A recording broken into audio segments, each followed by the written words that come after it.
Bonjour à tous. Comme vous pouvez le voir, c'était effectivement pas un titre clickbait. J'ai bel et bien gagné le tournoi. Alors ça, donc, c'est le classement après les 5 rondes du tournoi. Alors oui, un tournoi à 5 rondes, évidemment, c'est un petit peu bizarre. Mais c'était les 5 rondes qui étaient effectivement jouées lors de ce tournoi. Alors c'était un tournoi à cadence un petit peu bizarre, hein. La cadence était 20 plus 5. Ce qui fait que t'as vraiment beaucoup de temps pour réfléchir pendant la partie, mais en fait, dès que ça devient critique et dès que tu commences à manquer de temps, bah d'un coup, il faut changer de rythme. Donc en fait, il faut s'adapter très très vite à la situation, qui est souvent une situation très compliquée, hein, puisque évidemment, si les parties ne se sont pas décidées bah, jusqu'à ce que les deux joueurs n'aient plus de temps, effectivement, il s'agit d'une situation compliquée. Donc, j'ai bien entendu fini donc devant le GM Tcherniaev. Donc, ce GM, il habite à Londres. Donc, en ce moment, je suis également sur Londres. Donc, c'est pour ça que j'ai participé à ce tournoi. Et on va voir du coup mon parcours individuel déjà. Alors, comme vous pouvez le voir, j'ai fait donc 4,5 sur 5. Et finalement, en fait, enfin, c'est assez bizarre parce que j'ai eu l'impression de jouer contre des joueurs bah, beaucoup plus forts que le Relo qui est affiché. Surtout à la deuxième partie, en fait. Je pense que c'est un joueur qui n'a pas trop joué, qui n'a pas trop joué en rapide et dont le Elo ne reflète pas le vrai niveau. On va du coup voir quelques parties de ce tournoi-ci. Donc c'est parti. Je vous mets du coup alors, les deux parties que j'ai gagnées. Je pense ce sont les deux parties dont je me souviens le mieux parce que ce sont deux parties qui ont eu des combinaisons assez, assez jolies, je dois dire. Je vais vous les faire trouver évidemment et puis on va voir ce que ça donne. Alors du coup c'est parti. Ici j'ai les noirs. Donc contre ce joueur grec à 1500 Elo. En vrai, de vrai, honnêtement, il valait vraiment beaucoup plus, je pense, que 1500 Elo. En tout cas, il m'a posé des problèmes. Ou alors, c'est moi qui vaut beaucoup moins que 2200. C'est évidemment pas du tout exclu, hein. Donc, c'est très en noir. C'est à moi de jouer. Là, j'ai plus beaucoup de temps. On voit que dans cette position, il y a quand même pas mal de pions abîmés, on va dire, pour les blancs. Mais il y a tout de même, si je ne m'abuse, deux pions de plus pour les blancs. Donc certes, il y a des pions triplés, hein, je pense, il y a un pion qui est arrivé de là et un autre pion qui est arrivé de là. Un truc comme ça. Et donc, ce qui fait que ça a donné ces trois pions triplés là, qui sont un peu moches, mais en vrai, voilà, il y a quand même deux pions de plus pour les blancs. Ici, c'est à moi de jouer. J'ai réfléchi. Alors, le problème, c'est que je n'ai plus de temps. J'ai quand même réfléchi pendant pas mal de temps. Et j'en suis arrivée à la conclusion. Donc, vous pouvez évidemment mettre pause ici et réfléchir à ce que vous feriez à ma place avec les noirs dans cette position. Donc, j'ai réfléchi pas mal de temps. En vrai, donc, évidemment, mon fou est attaqué. Je dois faire quelque chose pour le défendre. Le coup tour prend un 4 est bien entendu hyper valable. Mais j'ai choisi de faire un autre coup. J'ai choisi de faire cavalier prend 4 à la place. Alors pourquoi? Évidemment, ça ne défend pas le fou, mais en fait, j'avais calculé que sur donc le coup tour prend d4 qui a été joué dans la partie justement, eh bien j'allais faire cavalier g3. Et en fait, ici, dans ma tête, la variante, ça allait comme ça. Donc fou prend g3, tour prend c7, fou c7, tour prend c4. Et en fait, j'attaquais le cavalier et le pion. À mon avis, ça allait pour moi. Ok, évidemment, j'ai calculé tout ça avec vraiment quelques secondes à la pendule parce que là, on est effectivement quasiment à la fin de la partie et donc les deux joueurs n'avaient vraiment plus beaucoup de temps, hein. Je pense que j'avais genre 30, 20 secondes à la pendule. Donc effectivement, c'était du gros notes et évidemment, c'est pas facile de prendre des décisions complexes dans ce cas-là. Mais je suis quand même contente d'avoir trouvé cette suite tactique. Alors, le truc, c'est que dans la partie, évidemment, il m'a fait un petit cadeau. Parce que lui aussi, il n'avait plus de temps. Donc, sur cavalier G3, au lieu de prendre mon cavalier, il a fait roi G1. Et là, évidemment, moi, je n'ai pas pris la tour F1, mais à la place, j'ai fait cavalier de échec. C'est quand même super joli, hein, cette danse du cavalier, le cavalier qui vient de G5, qui va prendre en E4, qui va en G3, et puis qui va en E2 pour prendre la tour ensuite. Je trouve que c'est quand même pas mal joli. Et donc, je suis quand même assez contente d'avoir trouvé ce petit truc, oui, cette danse du cavalier. Oh, la partie a continué comme ça. Et là, il a fini par tomber autant. Bon, dans tous les cas, j'ai une qualité de plus. Je vais aller avec la tour attaquer espion à 2. Voilà. Il n'y a pas trop d'espoir pour les blancs, en vrai. Donc, je gagne cette partie qui était quand même vachement tendue. En vrai, je pense que j'étais même pas très bien. Là, ça va parce que les pions, la structure de pions est absolument horrible. Mais plutôt dans la partie, j'avais un pion net de moins et pas beaucoup de compensation.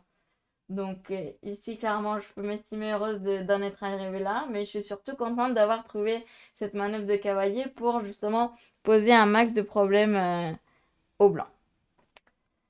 Ok, donc ça, c'est fait. Et alors, la partie dont je suis la plus fière du tournoi, c'est donc mon gain ronde 5 contre ce maître feed. Maître feed de, d'origine ex-soviétique, je pense. Donc, j'ai joué contre ce maître feed, donc avec le Hello rapide de 2130, un truc comme ça. Évidemment, en Hello lent, il est classé dans les 2200 plus. Donc, voilà. Encore une fois, le Hello rapide ne reflète pas le vrai niveau des joueurs, je pense. Et je pense que tous les joueurs qui ont un Hello rapide, en vrai, ils ont tous un Hello un peu moins élevé. Donc ici, voilà, c'est trop noir. Je suis un peu c'est trop blanc, pardon. Je suis un peu en mauvaise posture. Mais j'ai quand même une idée en tête. J'ai une idée en tête et j'espérais qu'il ne la voit pas. J'ai tendu un piège. Effectivement, les blancs jouent dame D4 ici. Donc maintenant, c'est très au noir. Essayez de mettre pause, essayez de réfléchir à ce que vous feriez à ma place avec les noirs ici. Alors le bon coup, et le coup qui gagne d'ailleurs, c'est tour prend 5. C'est un coup très surprenant, mais j'ai réussi encore une fois à calculer avec seulement 50 secondes à la pendule. Et donc je suis tombée à 20 secondes après avoir joué ce coup. Euh, je suis particulièrement fière d'avoir calculé tout ça. Et lui surtout, il avait 4 minutes à la pendule, donc il avait quand même largement le temps de réfléchir. Mais en fait, je voyais que c'était un joueur voilà, qui n'aimait pas trop calculer, je pense. Et donc, moi, j'ai calculé quand même pas mal pendant toute la partie. C'est pour ça d'ailleurs qu'il me restait très très peu de temps. Mais ça en valait la peine puisque j'ai fait ce coup de reprendre 5. Alors, après, on peut se dire, mais qu'est-ce qui se passe? C'est n'importe quoi. T'es nul à chier. Oui, certes. Mais j'ai quand même vu un truc. Donc c'est que sur évidemment tour prend cavalier qui a été joué, hein, il m'a pas du tout respecté le mec. J'ai pris la tour, et alors dame prend tour, et maintenant il y a le très très joli coup tour et un échec. Donc tour et un échec, le truc c'est que tu peux pas prendre la tour à cause de dame prend dame. Ok, jusque là on suit. Roi G2, et maintenant le clou du spectacle, fou et fin échec. C'est quand même beau. Parce que du coup, j'avais vu que, évidemment, sur le roi qui revient ici, alors on va faire un coup comme fh3. Regardez cet échec. Le roi ne peut plus s'échapper, donc on est obligé de prendre la tour. Et là, je prends la dame. Ça, j'avais vu. Et sur le coup de la partie qui a été donc roi f3, maintenant, j'ai un très très joli coup encore une fois. Et c'est fou 2 échecs. Alors regardez, qu'est-ce que ça fait fou 2 échecs? Eh bien, déjà ça fait échec. Ensuite, le roi qui se casse du coup en G2. Et là, il y a fou prend D1 et regardez, madame est défendue. Hop, c'est magique. Je me retrouve du coup avec une qualité et 2 pions de plus. Ça devrait être suffisant, mais j'ai quand même très peu de temps, hein. Là, j'ai plus que genre 15 secondes, un truc comme ça. Donc j'ai très très peu de temps. Cependant, ça devrait quand même être suffisant. Et effectivement, alors les blancs, évidemment, ont continué à jouer, hein.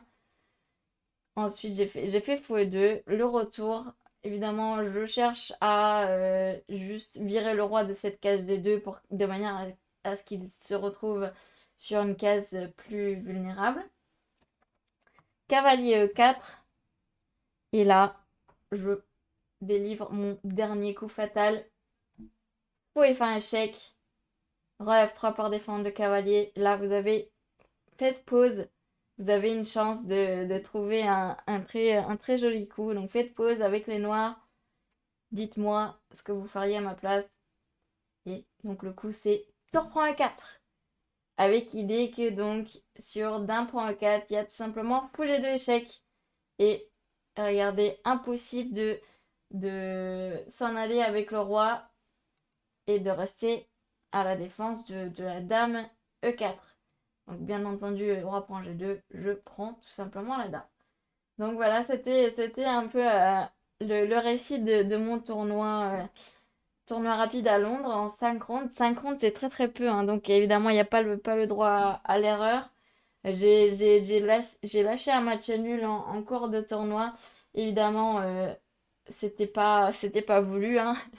Mais dans tous les cas, donc j'arrive à finir devant ce grand maître. Je suis vraiment contente de mon résultat.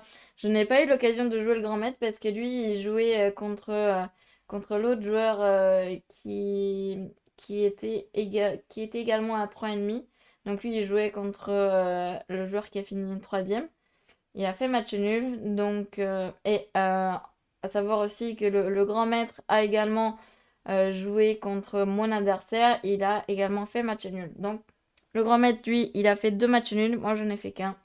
Du coup, inévitablement, je me retrouve à gagner le tournoi avec 4,5 sur 5 en étant la seule joueuse, le seul joueur à 4,5 sur 5.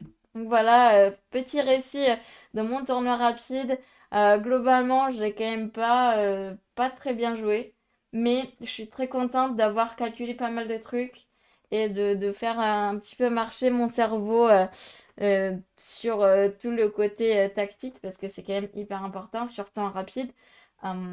Ça, c'est, je pense, une très bonne préparation pour le championnat d'Europe individuel qui va se dérouler à Monaco, auquel je vais participer.